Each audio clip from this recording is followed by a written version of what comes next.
بسم اللہ الرحمن الرحیم۔ حضرت کعب بن مالک کی توبہ کا بقیہ حصہ۔ نبی علیہ السلام نے فرمایا، اس نے سچی بات بتا دی۔ اچھا اب جاؤ، اور یہاں تک کہ تمہارے بارے میں اللہ خود فیصلہ کرے گا۔ میں اٹھ گیا اور میرے پیچھے بنو سلمہ کے کچھ لوگ بھی دوڑ آئے اور مجھ سے کہنے لگے کہ اللہ کی قسم، ہمیں تمہارے متعلق یہ معلوم نہیں تھا کہ اس سے پہلے تم نے گناہ کیا، تم نے تو بڑی غلطی کی۔ آپ علیہ السلام کے سامنے ویسے ہی کوئی بہانہ کر دیتے جیسا کہ دوسرے لوگوں نے کیا۔ تمہارے گناہ کے لیے نبی علیہ السلام کا استعفیٰ ہی کافی ہو جاتا۔ اللہ کی قسم، مجھے انہوں نے اتنی ملامت کی کہ واپس جا کر کوئی جھوٹا بہانہ ہی کر آؤں۔ پھر میں نے پوچھا، میرے سوا اور کسی نے بھی ایسا عذر بیان کیا؟ تو انہوں نے کہا کہ 2 حضرات اور ہیں جنہوں نے معذرت کی جس طرح تم نے کی، اور انہیں بھی ویسا ہی جواب ملا جیسا تمہیں ملا۔ میں نے پوچھا کہ وہ کون ہیں؟ انہوں نے کہا کہ مرارہ بن ربیع اور حلال بن امیہ، یہ دونوں صحابہ صالح بھی تھے اور اصحاب بدر بھی تھے۔ ان کا طرز عمل میرے لیے نمونہ بن گیا۔ میں گھر چلا آیا۔ آپ صلی اللہ علیہ وسلم نے لوگوں کو ہم سے بات چیت کرنے سے ممانعت کر دی۔ بہت سے لوگ جو غزوہ میں شریک نہیں تھے، ان میں سے ہم 3 تھے۔ لوگ ہم سے الگ رہنے لگے اور سب لوگ بدل گئے۔ ایسا نظر آ رہا تھا کہ ہم سے ساری دنیا ہی بدل گئی۔ ہمارا اس سے کوئی واسطہ نہیں۔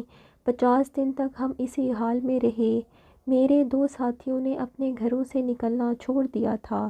ہر وقت روتے رہتے، لیکن میرے اندر ہمت تھی۔ میں باہر نکلتا تھا، مسلمانوں کے ساتھ نماز میں بھی شریک ہوتا تھا اور بازاروں میں بھی گھومتا تھا۔ لیکن کوئی شخص بھی مجھ سے گفتگو نہیں کرتا تھا۔ میں آپ صلی اللہ علیہ وسلم کے سامنے حاضر ہوتا تھا، سلام بھی کرتا تھا۔ جب آپ صلی اللہ علیہ وسلم نماز کے بعد مجلس میں بیٹھتے تو میں اس جستجو میں لگا رہتا کہ آپ صلی اللہ علیہ وسلم سلام کا جواب دیتے ہیں کہ نہیں، اور میری نظر حضور کے ہونٹوں کی طرف ہوتی تھی کہ جواب میں ہلے ہیں یا نہیں۔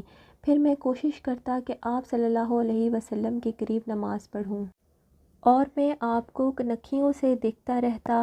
جب میں اپنی نماز میں مشغول ہوتا تو رسول اللہ میری طرف دیکھتے، لیکن جو ہی میں آپ کی طرف دیکھتا آپ رخ انور پھیر دیتے۔ میں ایک دن ابو قتادہ کے باغ کی دیوار پر چڑھ گیا، جو میرے چچا زاد بھائی بھی تھے اور میرا ان سے گہرا تعلق بھی تھا۔ میں نے انہیں سلام کیا، لیکن اللہ کی قسم انہوں نے میرے سلام کا جواب نہیں دیا۔ میں نے کہا کہ قتادہ، تم نہیں جانتے اللہ کی قسم مجھے اللہ کے رسول سے کتنی محبت ہے۔ انہوں نے کوئی جواب نہیں دیا۔ میں نے دوبارہ انہی سے یہی سوال کیا، اللہ کی قسم دے کر پوچھا، مگر وہ پھر بھی خاموش رہے۔ میں نے پھر ان کو اللہ کا واسطہ دیا۔ اس مرتبہ انہوں نے صرف یہی کہا کہ اللہ اور اس کا رسول زیادہ بہتر جانتے ہیں۔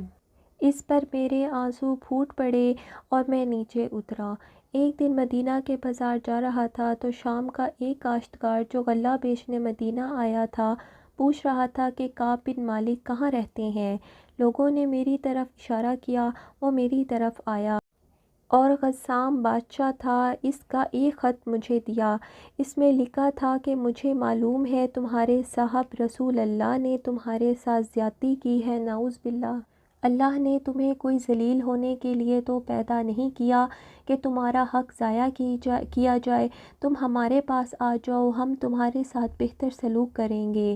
جب میں نے خط پڑھا تو میں نے کہا کہ ایک اور امتحان آ گیا۔ میں نے اس خط کو تندور میں جلا دیا۔ ان 50 دنوں میں سے 40 دن گزر گئے تو نبی علیہ السلام کا ایلچی میرے پاس آیا اور اس نے کہا، رسول اللہ نے حکم دیا ہے کہ اپنی بیوی کے قریب مت جاؤ۔ میں نے پوچھا کہ میں اسے طلاق دے دوں یا پھر مجھے کیا کرنا چاہیے؟ تو انہوں نے کہا کہ طلاق نہیں دینی، بس جدا ہو جاؤ۔ میرے 2 ساتھیوں کو جنہوں نے میری طرح معذرت کی تھی، ان کو بھی یہی جواب ملا۔ میں نے اپنی بیوی سے کہا کہ میکے چلی جاؤ، اس وقت تک مت آنا جب تک اللہ تعالیٰ اس معاملے کا کوئی فیصلہ نہ کر دے۔ کعب کہتے ہیں کہ حلال بن امیہ کی زوجہ رسول اللہ کے پاس آئی اور کہنے لگی کہ وہ تو اتنے بوڑھے ہیں کہ ان کے پاس کوئی خادم بھی نہیں، کیا میں ان کی خدمت کر دیا کروں تو آپ ناپسند تو نہیں فرمائیں گے؟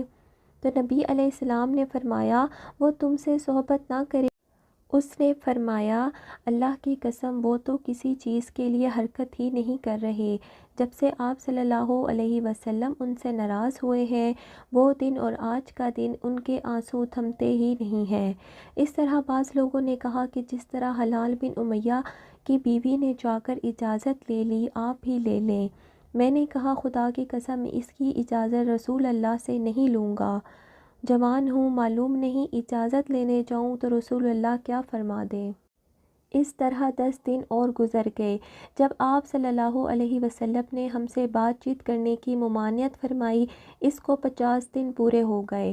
50ویں رات کی صبح جب میں فجر کی نماز پڑھ چکا اور اپنے گھر کی چھت پر بیٹھا ہوا تھا، اس طرح کہ جیسا اللہ تعالیٰ نے ذکر کیا سورہ توبہ کی آیت 118 میں کہ زمین وسعت کے باوجود تنگ ہو گئی اور ان کا دم گھٹنے لگا۔ میرا دم گھٹ رہا تھا، زمین تمام وسعتوں کے باوجود میرے لیے تنگ ہو رہی تھی۔ میں نے ایک پکارنے والے کی پکار سنی جو سال کی پہاڑی پر چڑھ کر بلند آواز سے کہہ رہا تھا، اے کعب بن مالک تمہیں بشارت ہو، اے کعب بن مالک تمہیں بشارت ہو۔ انہوں نے کہا یہ سنتے ہی میں سجدے میں گر گیا، مجھے یقین ہو گیا کہ اب اللہ کی طرف سے فراخی ہو گئی ہے۔ فجر کی نماز کے بعد رسول اللہ نے اللہ کی بارگاہ میں ہماری توبہ کی قبولیت کا اعلان کر دیا۔ لوگ میرے پاس بشارت دینے کے لیے آنے لگے اور میرے 2 ساتھیوں کو بھی جا کر بشارت دی۔ ایک صاحب زبیر بن عوام اپنا گھوڑا دوڑاتے ہوئے آئے، ادھر قبیلہ اسلم کے ایک صحابی نے پہاڑی پر چڑھ کر آواز دی اور وہ آواز گھوڑے سے زیادہ تیز تھی۔ جن صحابی نے پہاڑی سے آواز دی جب وہ بشارت دینے میرے پاس آئے تو میں نے اپنے دونوں کپڑے اتار کر بشارت کی خوشی میں دے دیے۔ اللہ کی قسم اس وقت 2 کپڑوں کے سوا میرے پاس دینے کو کچھ نہ تھا۔ پھر میں نے ابو قتادہ سے 2 کپڑے ادھار مانگے اور رسول اللہ کی خدمت میں حاضر ہوا۔ جوک در جوک لوگ مجھ سے ملاقات کرتے جا رہے تھے اور مجھے توبہ کی قبولیت پر بشارت دے جا رہے تھے۔ اللہ کی بارگاہ میں تو یہ قبولیت مبارک ہو۔ کعب رضی اللہ عنہ کہتے ہیں کہ آخر میں مسجد میں داخل ہوا تو رسول اللہ تشریف رکھتے تھے، چاروں طرف صحابہ کا مجموعہ تھا۔ طلحہ بن عبید اللہ دوڑ کر میری طرف آئے اور مجھ سے مصافحہ کیا اور مبارکباد دی۔ اللہ کی قسم وہاں مہاجرین میں سے کوئی شخص بھی میرے آنے پر کھڑا نہ ہوا۔ طلحہ رضی اللہ عنہ کا یہ احسان میں کبھی نہیں بھولوں گا کہ انہوں نے کھڑے ہو کر میرا استقبال کیا۔ جب میں نے آپ صلی اللہ علیہ وسلم کو سلام کیا تو آپ کا چہرہ خوشی سے چمک اٹھا۔ اس مبارک دن کے لیے تمہیں بشارت ہو، اس مبارک دن کے لیے تمہیں بشارت ہو۔